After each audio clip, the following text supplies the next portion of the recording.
धम्मचक्र प्रवर्तन दिनानिमित्त रेल्वे प्रशासनाच्या वतीनं नागपूरसाठी विशेष रेल्वे गाड्या सोडण्याचा निर्णय घेण्यात आलाय। दक्षिण मध्य रेल्वेमार्फत नांदेड ते नागपूर दरम्यान या विशेष गाड्या सोडण्यात येणार आहे। त्यामुळे अनुयायांचा प्रवास सुखकर होणार आहे।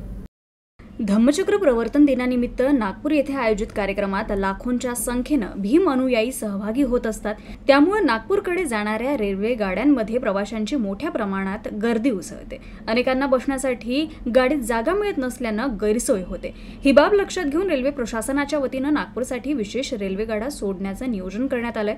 07087 नांदेड ते नागपूर ही विशेष गाडी बुधवार 1 ऑक्टोबरला नांदेड येथून रात्री 9:15 सुटेल आणि दुसऱ्या दिवशी दुपारी 12:10 नागपूर येथे पोहोचेल। अकोल्यात रात्री 3:45 गाडीचं आगमन होईल आणि रात्री 4:10 गाडी अकोल्यातून प्रस्थान करेल।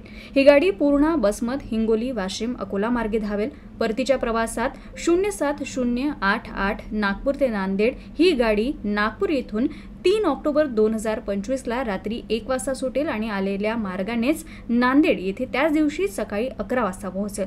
अकोल्यात ही गाडी सकाळी 5:10 पोहोचेल आणि 5:35 रवाना होईल। या गाडीत एकूण 20 डबे असतील, ज्यात जनरल, स्लीपर, SLR चा समावेश आहे।